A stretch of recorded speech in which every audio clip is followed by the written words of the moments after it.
¿Cómo? Amén. ¿Qué me dijo?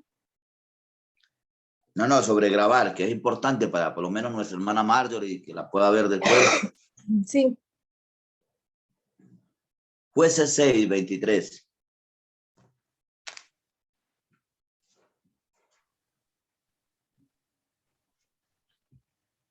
Libro de Jueces.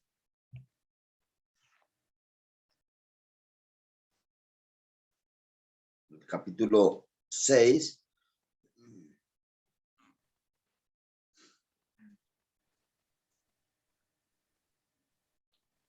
El verso 23. Leo. Amén, claro, claro que sí.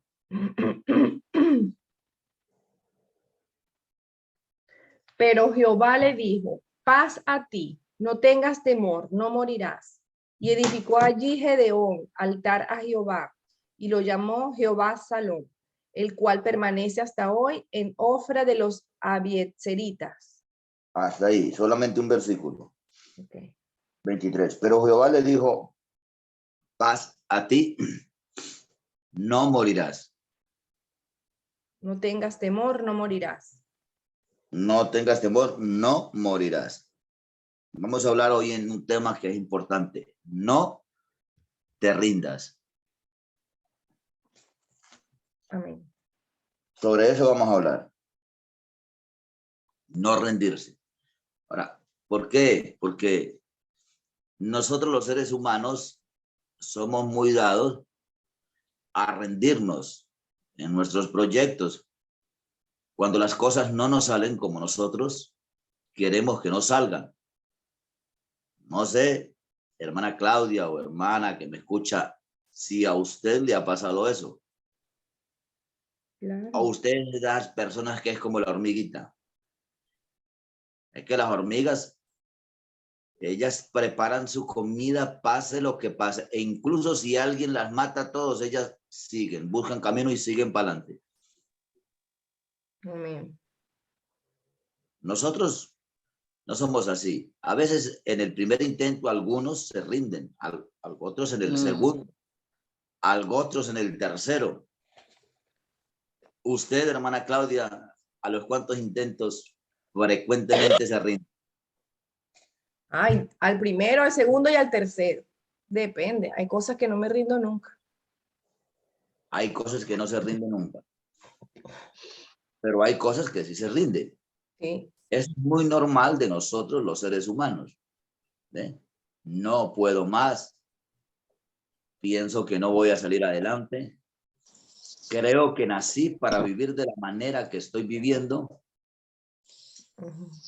De verdad es imposible.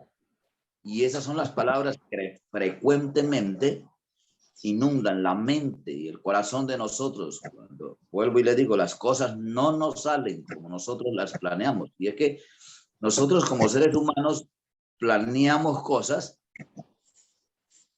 que sabemos que la postre pues, nos van a hacer bien. Cuando tenemos la mente en orden, porque si estamos por ahí bajo alguna influencia, sea espiritual para mal,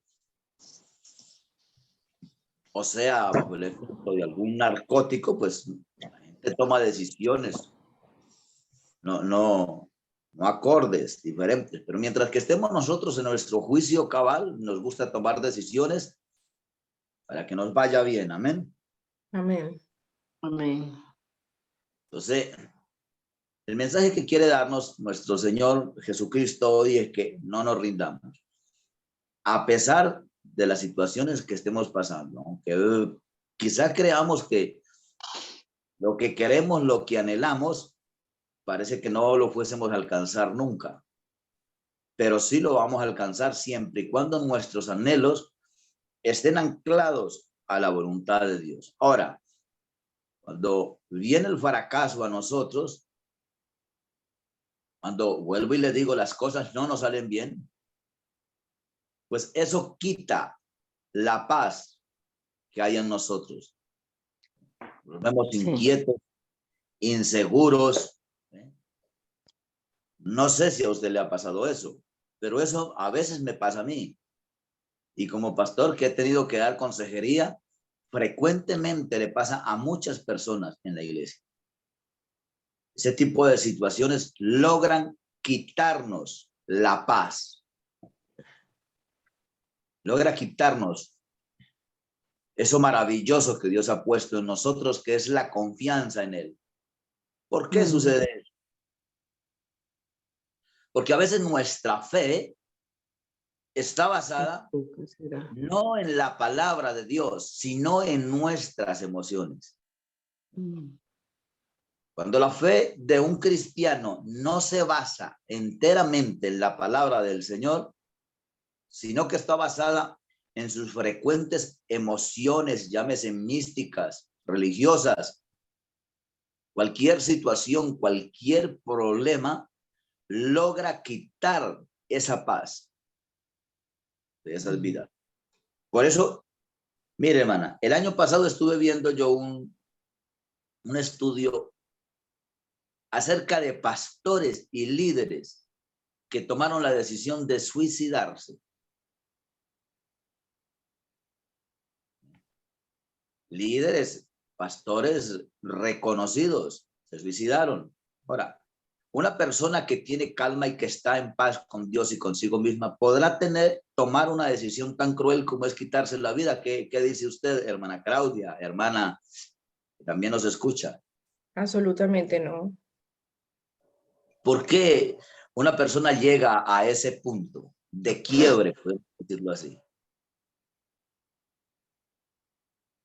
Porque ha perdido la comunión con Dios. Porque ha perdido toda esperanza, ha perdido la fe. Entonces, a veces ese tipo de personas, y Dios nos guarde a nosotros, que nuestra fe no esté basada en nuestras emociones, en nuestros logros. No, nuestra fe tiene que estar basada en la palabra de Dios. Cuando mi fe y su fe se basan enteramente en la palabra de Dios, la Biblia dice que usted tendrá la paz cuyo arquitecto de ella es Dios, y el tipo de paz que Dios provee a sus hijos real y verdadera, la Biblia dice que sobrepasa todo entendimiento. Todo lo que pueda suceder, esa paz lo sobrepasa, aunque no lo entendemos o aunque la gente que esté alrededor de nosotros no lo entienda. Nos hacen esa pregunta, pero ¿cómo usted puede estar en esas condiciones de alegría cuando nosotros somos testigos de lo que a usted le está pasando? La gente no puede creer eso. Una persona que camina bajo ese perfil en el cristianismo son personas que se han aferrado a la palabra de Dios, que viven el día a día en Cristo Jesús basados en la roca que es Jesucristo. No basado en lo que les puede suceder, no basado en lo que esté alrededor de ellos, no basado en sus emociones. Es una persona cuando cree que va a lograr, cuando cree que va a sentir o va a satisfacer todos los anhelos que ha tenido en su vida con una iglesia grande, por ejemplo. Un pastor que ha luchado y ha luchado porque él cree que esa paz que tanto anhela la va a lograr cuando tenga una iglesia de 1,000, 2,000 personas. Y es posible que llegue a esos números. Pero si esa iglesia o ese edificio espiritual llegase a caer, ¿qué sucede con esa persona? Frecuentemente se desaniman, se frustran. Algunos se van del cristianismo. ¿Por qué? Porque la fe de ellos no está basada en la palabra de Dios. Nosotros vemos los hombres de Dios que pasaron por este mundo, llámese el apóstol Pablo, llámese Juan, llámese Pedro. Esas personas basaron su experiencia, basaron su futuro, en la palabra de Dios. Por eso ellos incluso fueron al martirio y murieron felices cantando himnos. Pablo fue aserrado, Pedro crucificado. Grandes hombres de Dios de la era principiante de la iglesia de Cristo, Ireneo, Policarpo, San Agustín. Fueron personas que fueron mártires, que pasaron situaciones difíciles. Pero ellos tenían eso que Dios nos promete a través de su palabra, que es la paz de Dios. La paz de Dios los sobrepasa todo, todo. Y la paz de Dios llena todos los estándares para los cuales Dios creó al hombre. Es ahí donde la Biblia dice, ¿quién nos podrá separar del amor de Cristo? La persona que tiene la paz de Dios dentro de sí, nada, absolutamente nada la puede separar del amor de Cristo. Dice, ni lo alto, ni lo ancho, ni lo profundo, ni el presente, ni lo porvenir, ni ninguna cosa creada nos podrá separar del amor de Cristo, del amor de Dios que es en Cristo Jesús. Ahora, una persona que no tiene basada su fe en la palabra de Dios, cualquier pájaro volante que pasa frente a ellos, los saca, los derraiga del camino. Dios no quiere que nosotros seamos así. Por eso Dios nos da muchas estipulaciones en su palabra para que nosotros tengamos una vida de victoria, a pesar que en el camino las cosas no salgan como nosotros queremos, pero llegamos a lo último. Está el ejemplo de Caleb, está el ejemplo de Josué. Ellos escucharon de boca de Moisés las palabras que Dios les dio concerniente a su futuro. Les dijo, los voy a sacar de una tierra de esclavitud. Ellos se apoyaron en la palabra de Dios, no en lo temporal, no en lo que vivían, no en sus emociones, no. Se apoyaron en la palabra de Dios. Dios les dijo, los voy a sacar de tierra de esclavitud y los voy a introducir en una tierra que fluye leche y miel. No sé si mi hermana Claudia ha leído eso. Sí. Ahora, la pregunta es, ¿llegaron a esa tierra Josué y Caleb? Claro que sí llegaron. Ahora, la otra pregunta es, ¿cuántos salieron de la esclavitud? Se cree que fueron 4 millones de personas que Dios sacó. Y de 4 millones de personas solo pasaron 2 de esa temporada. ¿Por qué? O sea, ¿por qué tiene que suceder eso si fuimos llamados para la victoria? Si fuimos llamados para poseer. Si Dios tiene los mejores planes para con sus hijos.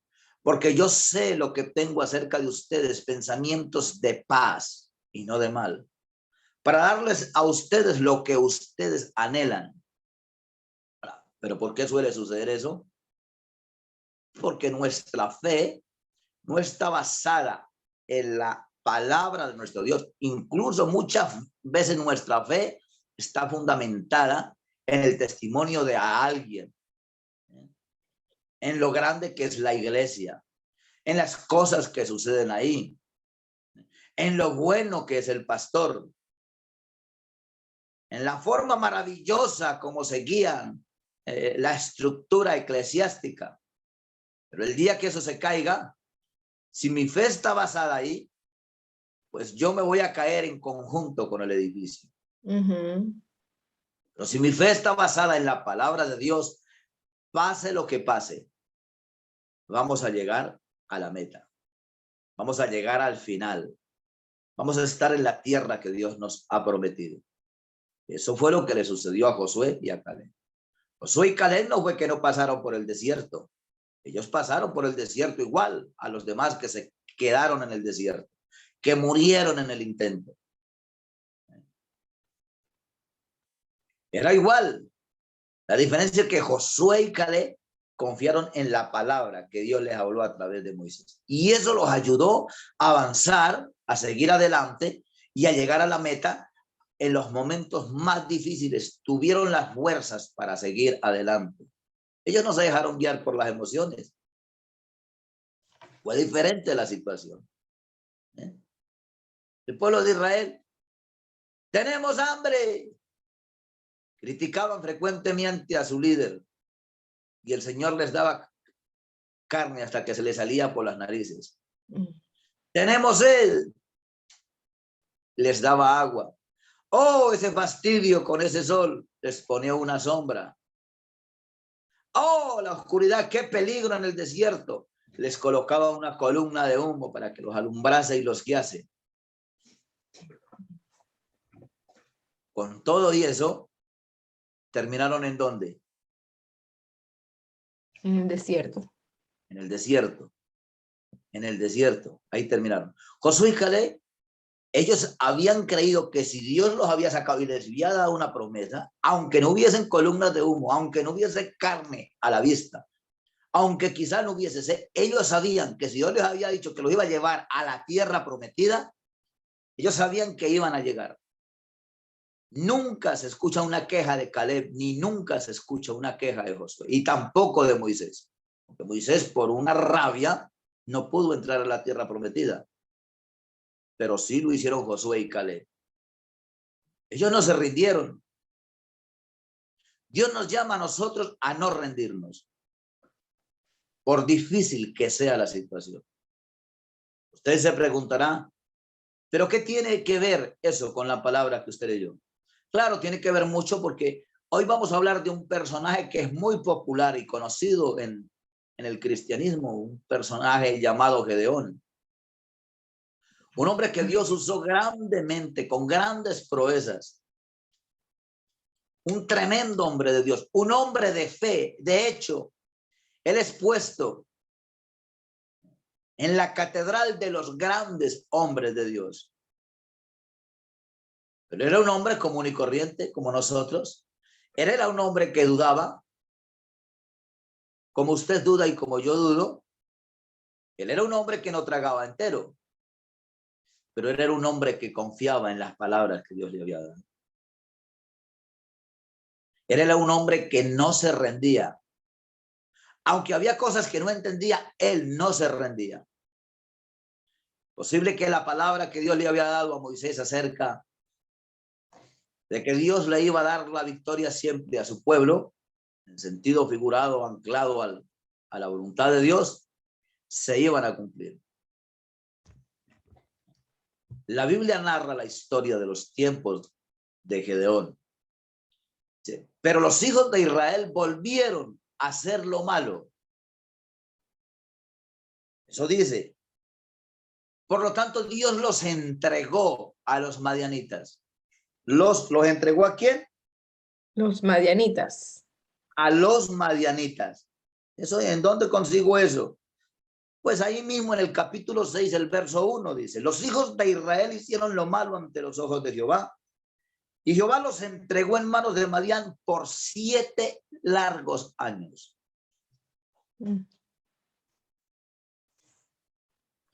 Toda la nación estaba desbaratada, frustrada.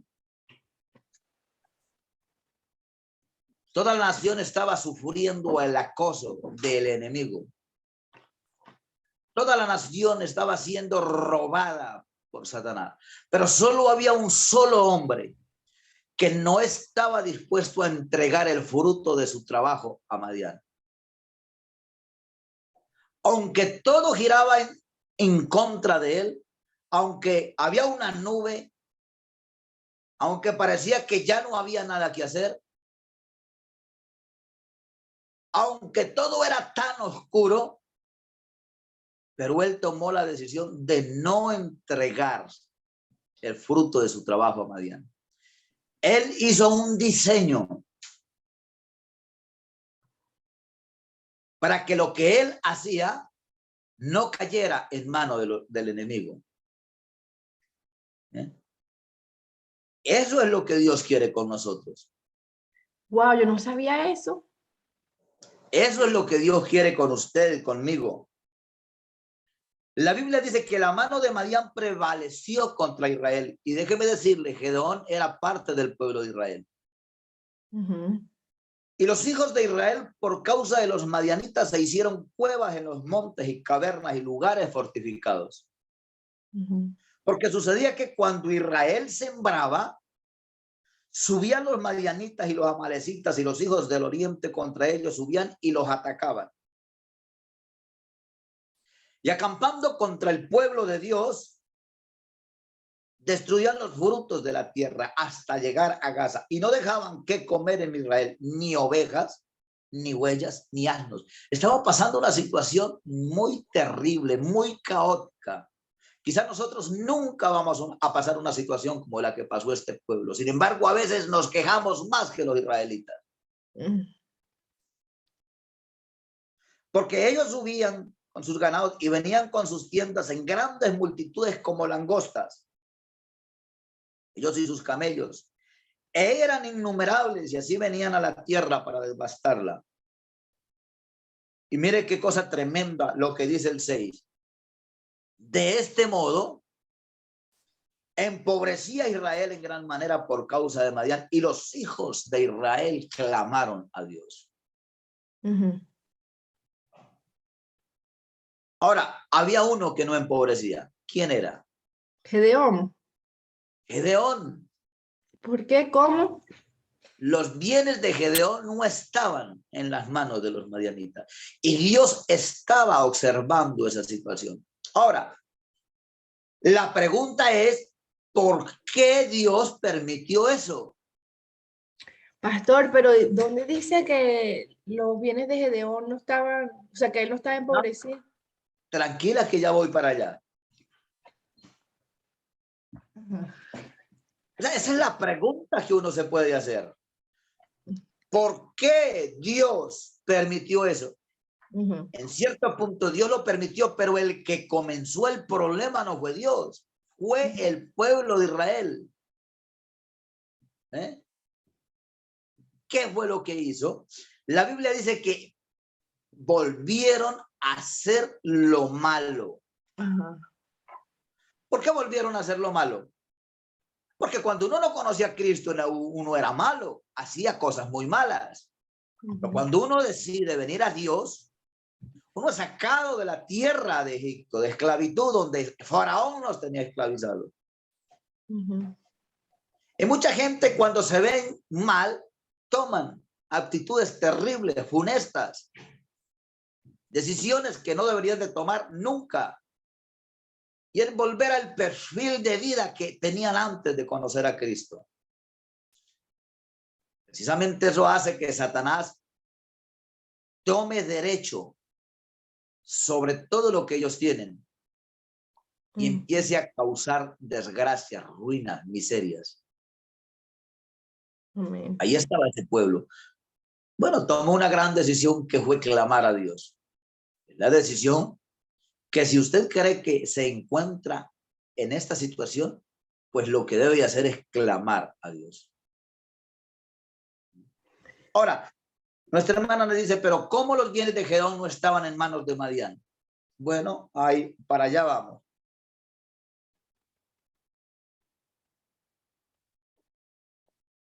En el 11 le voy a leer, no lea, yo lo leo. Y vino el ángel de Jehová y se sentó debajo de la encina que está en Ofra. El ángel de Jehová es Dios, la cual era de Joás Abieserrita. Y su hijo Gedeón estaba sacudiendo el trigo en el lagar para esconderlo de los madianitas. ¿Qué tenía Gedeón? Lo que los no tenían. Ajá, yo se me da cuenta. Los madianitas no habían podido quitarle el trigo a Gedeón. A mí se me había parecido raro porque antes decía y devastaba todo, entonces después te estaba sacudiendo el trigo y yo, pero ¿cómo si lo habían devastado todo? Sí, yo me he dado cuenta. No habían podido meterse con el trigo. Qué cosa maravillosa eso. Ahora, ¿cuál era la diferencia entre Gedeón y el pueblo? Que Gedeón no se rendía y que a su manera buscaba. Había oído una palabra de Dios. Y era que Dios los había sacado para darles victoria e incluso llevarlos a una tierra que se le prometió a Abraham, cuyo arquitecto y fundador, una ciudad, perdón, era Dios mismo. Él no se rendía. Ahora, ¿cree usted o ustedes que los madianitas atacaron en alguna ocasión a Gedeón? Estoy seguro que sí. Estoy seguro que Gedeón sufrió persecuciones, quizás estuvo a punto de ser presa de estas personas, pero Dios le dio la victoria porque la fe de Gedeón estaba basada en la palabra de Dios. Ahora, yo le voy a decir, le voy a explicar ahora por qué Gedeón piensa así. Mire lo que estaba sucediendo. Gedeón estaba, la Biblia dice, sacudiendo el trigo en un lugar que aparentemente para los ojos del hombre era incorrecto. Porque el lagar no es para sacudir trigo. El lagar es para estirpar las uvas para sacar vino de ellas. Gedeón estaba siendo inteligente. Porque si hay algo maravilloso que Dios le ha dado al ser humano es inteligencia. Pero hay un problema, que la gente en el mundo es inteligente, pero no es sabia. Gedeón tenía las dos cosas. Gedeón era inteligente y era sabio. Cuando logró unir estos dos atributos, Gedeón tuvo victoria. El mundo está lleno de gente inteligente. Lo que le falta es gente sabia. Porque el único que puede hacer que una persona sea sabia es Dios a través de su palabra. La Biblia dice que la palabra de Dios nos hace sabios. Satanás es inteligente, pero no es sabio. Los que construyeron la bomba atómica son muy inteligentes, pero son sabios. No. Construir algo que cuesta tantos millones de dólares para matarse. Ahí no hay sabiduría. Gedeón sí la tenía. Él tomó la decisión de llevar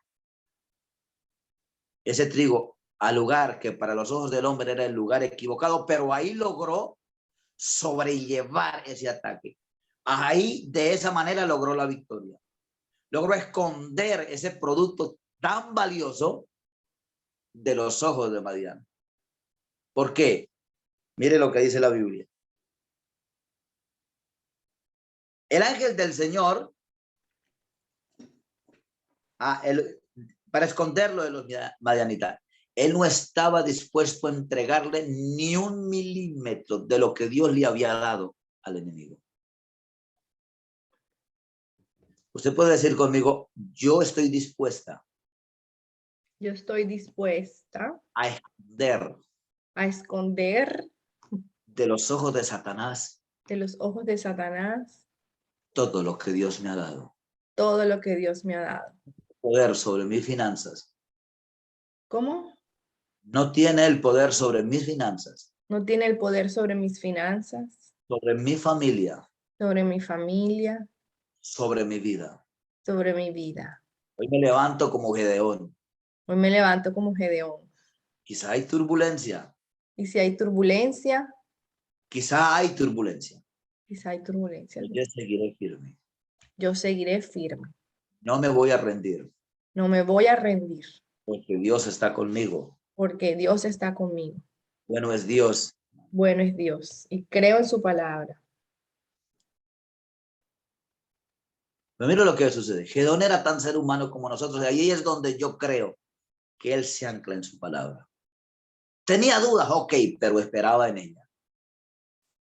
El Señor se le aparece y le dice, Jehová está contigo, varón esforzado y valiente. O sea, Dios está contigo, o sea, yo estoy contigo. Yo he visto tu esfuerzo, no has querido cederle territorio al enemigo. Y eso me gusta, le dijo Dios. ¿Tú crees que yo no lo he observado? Yo lo he observado. Y vine para decirte que yo estoy contigo. ¿Eres valiente? Que todo el pueblo está rendido. Todo el pueblo está pasando hambre. Todo el pueblo está subyugado al gobierno del enemigo. Pero tú no lo estás. Toda Europa se puede rendir a los pies del anticristo, diga, pero Claudia no lo va a hacer. Amén. O los que están ahí escuchándome, no lo vamos a hacer. Solo ante Dios nosotros nos rendimos y tributamos loor y alabanza. Amén. Mire lo que él le dice, que él tenía dudas como usted, Claudia, tiene y yo tengo. Él no era un superhumano, él no era un superángel, algo muy diferente de los demás de esta tierra. Era alguien que iba al baño igual como usted iba yo, o como iban los demás. Ah, Señor mío, lo primero le dice, Señor, respeto a Dios. Sí, él mostró su duda, pero lo hizo con respeto. Señor, respeto. Él hubiese podido no hacerlo así. No me digas eso. No, Señor. Después le dijo, eres mío. Ve que era la palabra de Dios la que estaba logrando esos resultados en Gedeón. Lo que le está diciendo, a pesar de lo que estoy viendo en mi pueblo, en mi tierra, tú eres mi Dios. Amén. Si Dios está con nosotros, le dice, o sea, si tú estás con nosotros, ¿por qué nos ha sobrevenido esto? Él gime no solo por él, sino que gime por el pueblo. Le dice, el pueblo está en bancarrota. Quizá yo tengo que comer, pero mi pueblo está en ruinas. Amén. Si tú estás con nosotros, dime, ¿por qué nos está sucediendo esto? Y le dice, ¿y dónde están tus maravillas? Él solo se había aferrado a la palabra de Dios. Él no veía ningún tipo de milagro, nada maravilloso en el momento que él estaba pasando. Él lo que veía era que era pérdida y pérdida y el pueblo subyugado y destruido por el enemigo. Él había oído que Dios era un Dios que hace milagros.